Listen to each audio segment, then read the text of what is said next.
ዘመናዊ የመከላከል ዘዴን በመጠቀም በራስ አቅም የእሳትና ድንገተኛ አደጋን ለመከላከል ትኩረት ያደረገ ስራ እየተሰራ እንደሚገኝ በፒሲፒኤም የተባለ ግብረሰናይ ድርጅት የፕሮጀክት አስተባባሪ ሚስተር አዳም ኩክሉንስኪ ገለጹ። ድርጅቱ ከደቡብ ኢትዮጵያ ክልል ከተማና መሰረተ ልማት ቢሮ ጋር በመሆን በእሳት አደጋ መከላከልና መቆጣጠር ዙሪያ ያሰለጠናቸውን ባለሙያዎች አስመርቋል። ከስልጠናው ባገኙት ተግባር ተኮር ክህሎት በመታገዝ አደጋን የመከላከልና የመቆጣጠር ተግባራቸውን በብቃት ለመወጣት መዘጋጀታቸውን ሰልጣኞች ተናግረዋል። አለማየሁ አልቶ ዝርዝር አለው።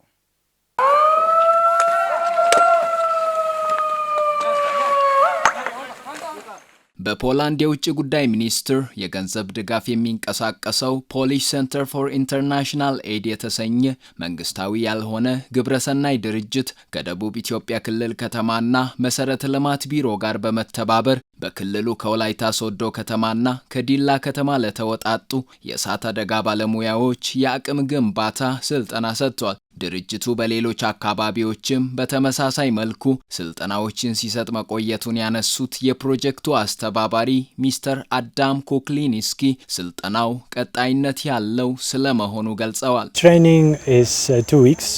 ስልጠናው ለ2 ሳምንታት የሚሰጥ ነው። ይህ ምዕራፍ ሲጠናቀቅ የተሻለ አፈጻጸም ያላቸውን ሰልጣኞችንና ቡድን መሪዎችን ለየታ እናደርጋለን። እነዚህ የተለዩቱ ደግሞ በወርሃ ጥቅምት በሚካሄደው የሰልጣኞች አሰልጣኝ ፕሮግራም እንዲሳተፉ ይደረጋል። And they will be invited for the training of trainers that will take place in October. ስልጠናው የእሳት አደጋ መንስኤዎችን መለየት፣ የመከላከያ ስልቶች፣ የአደጋ ጊዜ አመራር ስርዓት፣ የመጀመሪያ ደረጃ ምላሽ አሰጣጥና የማዳን ስራዎች ዙሪያ ተግባር ተኮር ክህሎቶችን የቀሰሙበት ስለመሆኑ የፕሮጀክቱ አስተባባሪ አክለው ገልጸዋል። Basically, they are learning how to extinguish fire with water.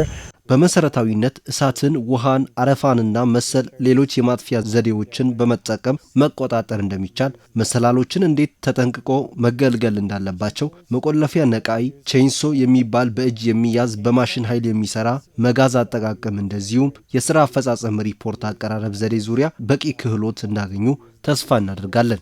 And we hope we will also operate the briefing apparatus. ቀላልና ከባድ የእሳት አደጋ አይነቶችን መከላከልና መቆጣጠር የሚያስችሉ ብልሃቶችን ከስልጠናው የቀሰሙት ሰልጣኞቹ በስልጠናው ባገኙት ዕውቀትና ክህሎት ማህበረሰቡን በትጋት ለማገልገል ተዘጋጅተናል ይላሉ። ቅድሚያ እሳት እንዴት ነው የሚነሳው የሚለው ከተነሳስ በኋላ እንዴት ማጥፋት እንደሚቻል የተሻለ ስልጠና ከአይአርአር ድርጅት ከፖላንድ ነው የመጡት። ከነሱ የተሻለ ስልጠና አግኝተናል። ማህበረሰባችን ከአደጋ ለማዳን ከእሳት ለማዳን ለራሳችንም ጥንቃቄ አድርገን ህዝባችንም ጭምር ጥንቃቄ እንዲያደርጉ ለማስተማር የተሻለ ስልጠና ወስደናል ብለን አስባለሁ። በወሰድነው ስልጠና መሰረት ማህበረሰቡን በትጋት በቁርጠኝነት ለማገልገል ከዚህ በፊት በነበርነው ማናቃቸው ነገሮች ነበሩ። አሁን በ10 ቀን በወሰድናቸው ስልጠና በደንብ አውቀናል፣ በደንብ ተረተናል። በህዝቡ ከዚህ በፊት በምናገለግለው በላይ ለማገልገል ዝግጁ ሆነናል። ደግሞ ከህዝቡ የሚጠበቀው ነገር አንደኛ የእሳትና ድንገተኛ አደጋ ስልካችን በትክክል ይዞ በትክክል መረጃው ማድረስ ከህዝቡ ይጠበቃል።